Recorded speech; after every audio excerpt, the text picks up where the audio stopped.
Greetings again from China, Muttonistas. I've moved on from Hangzhou to my favourite province in China. Yes, that is Sichuan province. It's the home of the spiciest food in the whole of China, and tonight we are going to try a selection of Sichuan dishes in a big Chinese group. So if it doesn't hurt, it doesn't work. Come join me as I numb my tongue and boil my bollocks off at a Sichuan restaurant in the capital of the said province, Chengdu.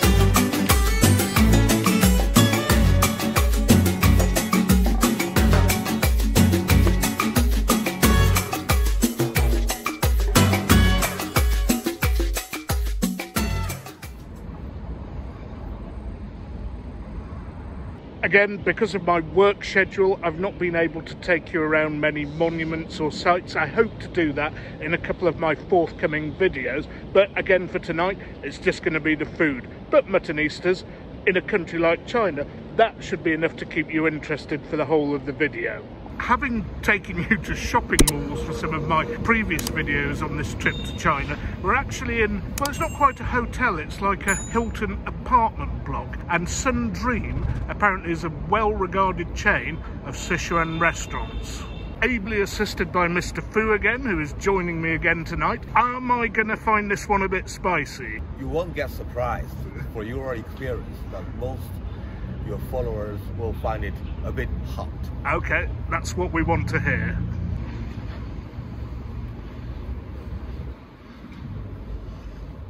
Nice little waiting area. If you arrive before your friends, you can take tea here whilst waiting for your table to be ready. Apparently, the restaurant is over 2 floors. On my own, I wouldn't have had a clue which one we'd be getting off at.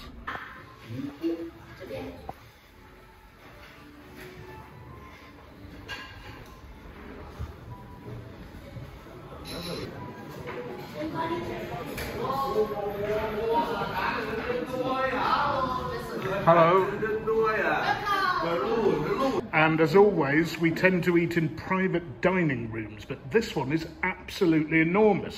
Luckily for me, we have some red wine on the table, but some of these little glasses and little goblets with white spirits, that this could be an evening with some fairly heavy drinking accompanying the food.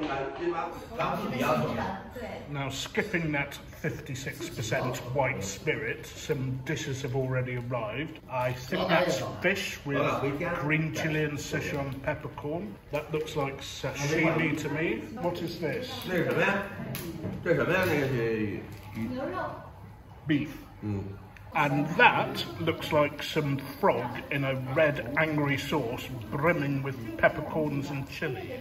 I must admit, I don't know what that is. That a soup?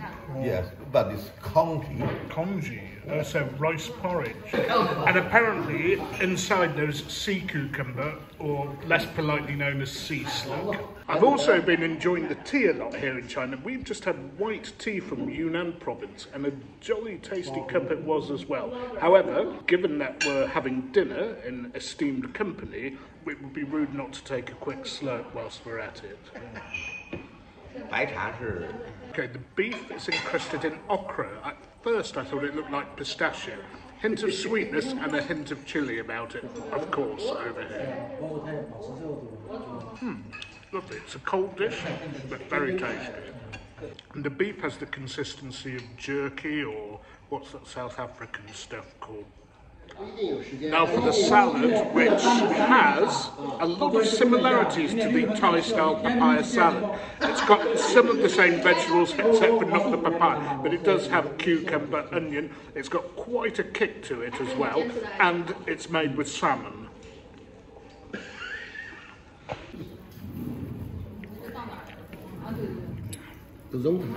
And in case you all think I'm some sort of latter-day wimp, I have tried this before, but I will try it again for you on camera. I know I'm not going to like it. We've clinked glasses, so it means I have to shoot the whole glass full.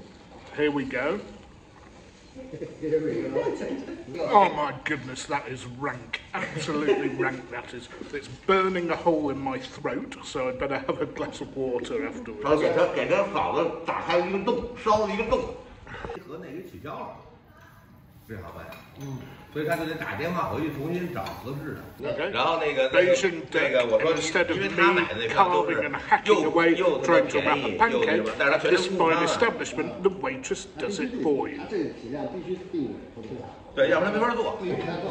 And having really taken one for the team with that nasty white liquor, I deserve a quick slurp. And obviously, this goes well with the duck.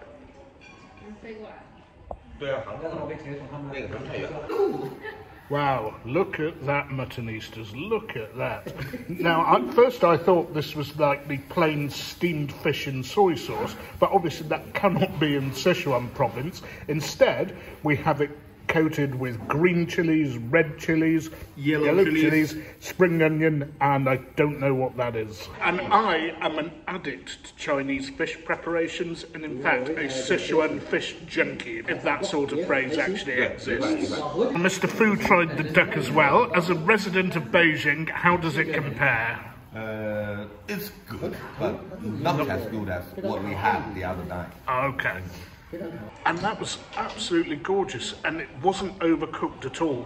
Big fish are very difficult to cook properly, and I have to say, for those of you watching back in the UK, we do murder them, we overcook them horribly. And whilst they don't eat tartars or carpaccios or the raw stuff here, they cook their fish exactly to the right point. And the fish are a little bony, so you've got to be a bit careful. Pull them out with your fingers or spit them out, whatever, but be very careful. And as is always the case at a Chinese meal, if you're with Chinese people, a lot of vegetables usually appear on the table. And I didn't realise this was cucumber until I was told otherwise. No idea what it's covered in. But it's a bit spicy. Not very, but a bit. 所以这个去不去都没什么太大关系。大佛，佛就是 Time to try that viciously angry red spicy frog. I've had frog a few times in Sichuan province, and it's usually the one which sets my mouth on fire. So we better have a quick slurp to cleanse the palate first. Here we go. Little piece of potato inside. 这两个谐音，人就得知足。对，您立刻就没听懂。That was the real deal. I need a fire extinguisher after eating that. That was so spicy. But, you know, Muttonistas, what I say, if it doesn't hurt, it doesn't work. Okay, I thought this was fish, but it's not. It's beef tongue, smothered in green chili and peppercorns. Yeah. That is just as hot as the frog, that is. And for those of you who think I'm some sort of culinary deviant, having tongue, frog, sea cucumber and the rest of it, well, no. Those who won't eat these things, or at least try them once, are the real culinary deviants. Okay, not everything is to everybody's tastes, but if you don't try, you'll never know. 特立独行，哗众取宠似的，其实不是，其实。 Okay, so Mr. Fu has poured me a bowl of the congee. Just remind me what's in here. That's the sea cucumber. But what else is in there? I think it's made of rice and corn. Okay, and is this the same congee eaten at breakfast time in China? Or? No. No, completely different. Okay. They use rice at breakfast. Here they use some rice, but a lot of corn. But with corn. Okay. I've never even had congee at breakfast, so this really is a first for me. I'll try it on its own first. Yeah, it's tasty. It's like a thick, heavy soup, if I could put it that way. And now on the sea cucumber, which I've had once before, and it was a bit rubbery, but let's see if it's been done well here. I understand it's something that's hard to cook properly.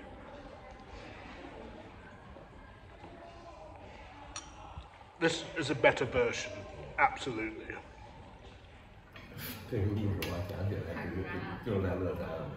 And the last dish that I'm going to try is called sponge gourd, and it's quite good if you've got blood pressure or blood sugar issues, served with a little bit of garlic and the flower of the lily. Very pleasant, not as bitter as bitter melon or bitter gourd. Anyway, Muttonistas, I have shown you every dish that we've ordered here, so I am going to put the camera down, get stuck in, have a quick slurp, and I'll be back with you at the end of the meal. We've come to the end of the meal. I launched a savage attack on the fish, but couldn't quite finish it because it was such a huge fish. Anyway, some of you might wonder, why no rice? Why no noodles? And that's because when you're having a fancy meal in China, those come right at the end of the meal, just as a cheap filler if anybody's still hungry. That is not to say, though, that these dishes are not really good ones in their own right. Okay, these are called dandan mian, dandan noodles.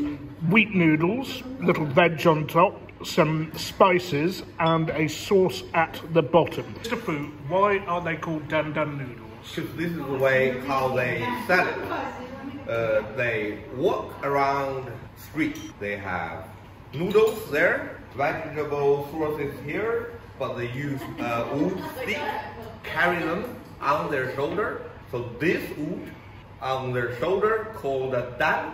So this noodle called dandan noodle. Okay. Because there are two ends of the dandan of the wood. Okay. So in front of it one, behind it one. So that's two dans. So let's give them a good mix, as well as I can with my limited chopstick skills.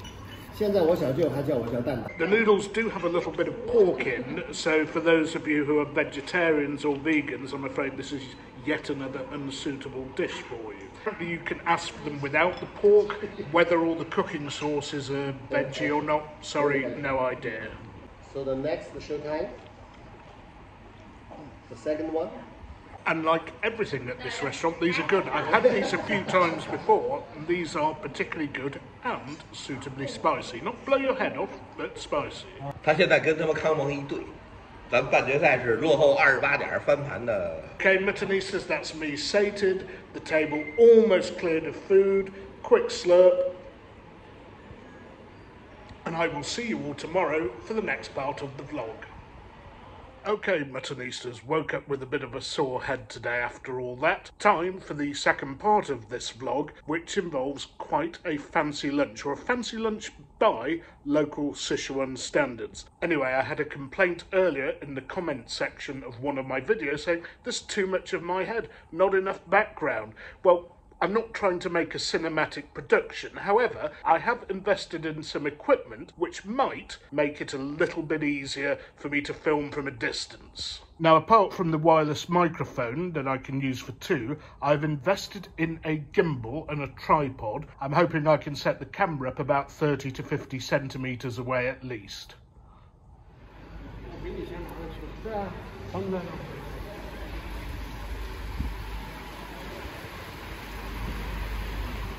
Okay, Muttonistas, we are now in the centre of Chengdu. Wall-to-wall restaurants on this street indeed. So I haven't shown you any history, but at least today, in the daylight, I'll be able to show you an area that's really popular with diners. Now, we're here in the middle of the afternoon, sort of Spanish time for lunch, so they're not too busy at the moment, but that's always good for filming, to be honest.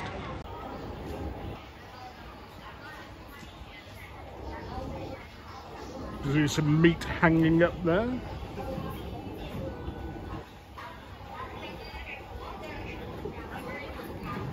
And as always, we're joined by the evergreen Mr. Fu.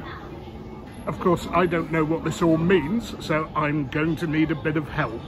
So what is the name of this restaurant, Fu, and what makes it so special? I found this is an old restaurant, but they're famous for their imaginations. They made lots of old Sichuan dish new life. Oh, in a modern style? Yes, yes. I just work on the menu. I found so many stuff to order, but it's just lunch. I'll order something very, very interesting. Okay, and what's the name of the restaurant so viewers who come to Chengdu might have an idea about where to go? Because it's all written in Chinese script. Yes, yes. I don't know if they have the English version, but this is called Lu Ji Zheng Jie Restaurant. This is their Chengdu headquarters. Okay. The right thing is local headquarters. Okay, so let's go in.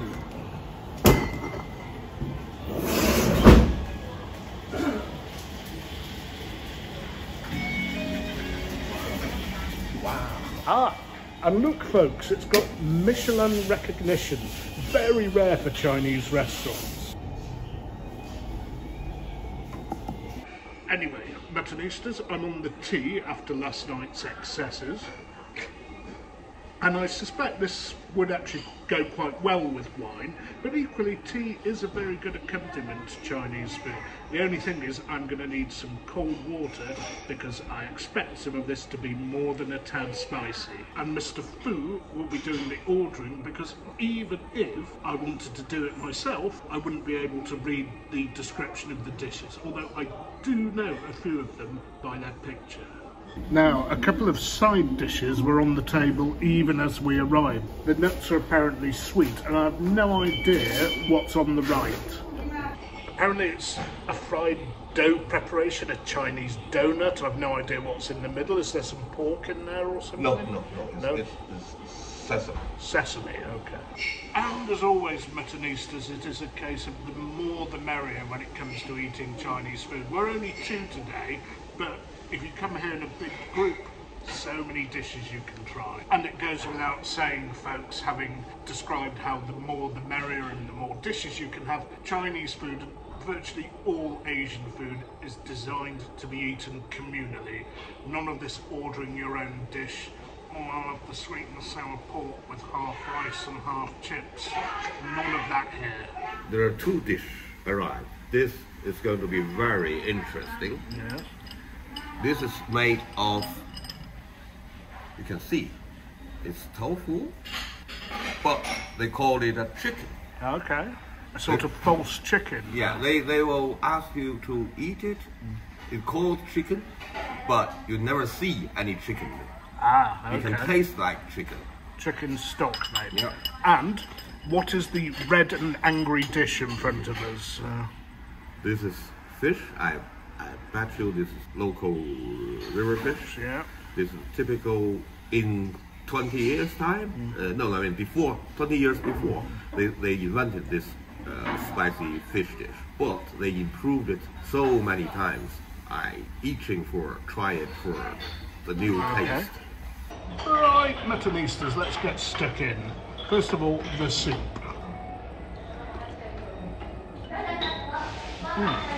That's actually quite light and refreshing, but it is actually chicken. I don't know how they've made it like this, but the staff came over and just assured us it was chicken. So, I've no idea how they've done that because it has the consistency of tofu, to be honest. Yes. Anyway, time to start trying the dishes. First of all, the pork, because I think for the fish I'm going to need a fire extinguisher. Okay, so Hui Guo Ro, or twice cooked pork, has arrived, and they serve it here in a completely different way to the normal way. I mean, look at the size of these slices of belly pork. Usually you get thin slivers of pork. I think it's cut thinly, but they're very long, big pieces. And that, I believe, is a creation of the restaurant. It's a very famous and traditional one, but not served like this. Okay, I'm glad I've got 2 hands and I'm using the gimbal because this is like a slab of bacon. It's so long. I mean, I could make a bacon butty out of this. Let's give it a try. Finish using, we just throw this away and use new one. Okay. Very, very inventive. And have a look down here, Muttonistas. The chopsticks are resting on a chili. So, as you can see, Muttonistas, 2 more dishes have arrived. We have La Ziji, butchered the pronunciation, I know, but I'm sure they haven't butchered the cooking here.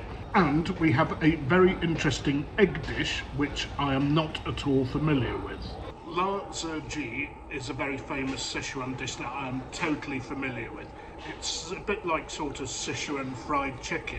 Not sure whether it comes from the Chongqing area or the Chengdu area, but what it is basically is fried chicken smothered in peppercorns and chilies, and it's often seen described on English menus as hot and numbing chicken. So let's see if it's hot and whether it's going to numb. Now, this takes me back to my first ever visit to China, where I smothered this with chilies and peppercorns and then spiced a hole in the back of my throat because it was so spicy. I've just done the same thing, I've bitten into a peppercorn. So the chicken is quite tender, and I got a piece that was bone free, but you might find some pieces are attached to a bone. Bone adds flavour. I'm afraid in this part of the world we're not dealing with fillets of everything, boneless chicken, grade A fish that don't have any bones. And talking of the fish, look at that, look at that, look at that red glow. Oh yeah, I am in love with that. Again, I do need the fire extinguisher, it's that hot, but it is so flavoursome. This is what Sichuan food is all about. Chilies, peppercorns, and yes, it is a bit oily, but the oil is so flavoursome. And don't forget, if you find it a bit too oily, you can always drain a bit of the oil off into your bowl. But the oil is where half the fun and half the spice is. And Muttonistas, this fish has virtually no bones. It translated as a snakehead fish or grey mullet. Grey mullet, I'm a bit suspicious of that translation. Snakehead fish I've had in Thailand before, usually cooked in tamarind and chilli and something that made it red. Anyway, there are chunks of tofu in this dish, and tofu is much maligned. It's often treated with derision in the West, or something that's only for vegetarians, but here everybody eats it, and the reason is tofu is good if the sauce it's cooked in is good. It basically assumes the flavour of everything you cook it in. And that is actually spicier than eating the pieces of fish. Now, on to the last dish, the egg dish. I don't know what this is exactly, so I'm going to ask Mr. Food to describe it. I think everybody knows when you have breakfast, they have eggs like breakfast. But they use the same way of making the egg, but they put some meat and chili. And this sort of chili is famous, called Lei Jiao. Lei Jiao means chili. Lei is the, I think it's where the chili come from. It made the whole dish, the egg and the chili mixed together, very tasty. Okay, and is this a traditional dish or their invention? Invention, I think. Okay. Here we go, let's give it a whirl. Better grab a chili or two. Yeah. I could have that for breakfast, Muttonistas.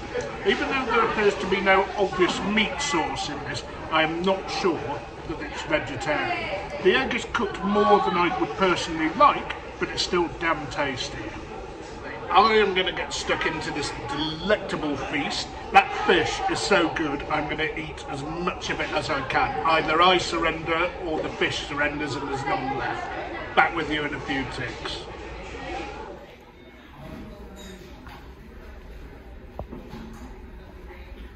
And the waiter came, and maybe it was the manager, brought us some complimentary fruit. I'm not sure what the word complimentary is, but he said shuiguo, and I don't think we'd ordered it. And it looks like tomatoes. Tomatoes with the skin off. Okay, Muttonistas, my mouth is well and truly on fire. However, the tomatoes they brought do relieve the numbing flavour in your mouth. My tongue is completely numb. I mean, Pink Floyd, when they sang Comfortably Numb, might have been in this part of the world when they did so, because I certainly am comfortably numb now. Yeah, I see what they mean. I would never have thought of that. Cold, skinless tomatoes doing the trick. And I must admit, Muttonistas, that I'm always surprised that tomatoes appear in fruit platters in China. I suppose tomatoes technically are a fruit, but I like them in savoury dishes rather than sweet ones, but that's the way they do it here. And look at that, Muttonistas. that fish, that bowl of spicy fish, has been completely demolished. Now, I could blame Mr. Fu for all this, however there is solid evidence in front of me that I am indeed the chief culprit when it comes to demolishing fish in China. And to be honest, all of the dishes were fantastic, but I just have this thing about spicy fish dishes, they're my favourite. Wasn't completely boneless, the odd bone in there, but hardly any. So for a lot of Westerners, that would be a popular way of eating fish, even if it's spicy. Quick slurp of tea. So, how much did that cost in the end, Mr. Fu? Bearing in mind we did order for about 3 people rather than 2. Yeah, it's all together 370 RMB is about 42 quid. Okay. And should Western customers leave a tip when they're eating in China? No. Okay. So there we are, very reasonably priced, and if you want to find this restaurant, I'll try and find the name off the Michelin guide for you, and even if it doesn't make sense, just have a look at Michelin Chengdu and you should be able to find this place. Sweating like a pig. Thankfully I was very careful and didn't turn my Manchester City polo shirt red. That would have been a serious crime, of course. And it is 5:10 in the afternoon. I love a late lunch. So late for people here that people are wandering in to take their dinner, which is obviously way too early for me. Anyway, I'm going to wrap the video up here. Love you and leave you. More to come from China, of course. Please remember to keep sharing, keep liking, keep subscribing, keep telling your friends about me. But most importantly, don't forget, you can't beat a bit of mutton.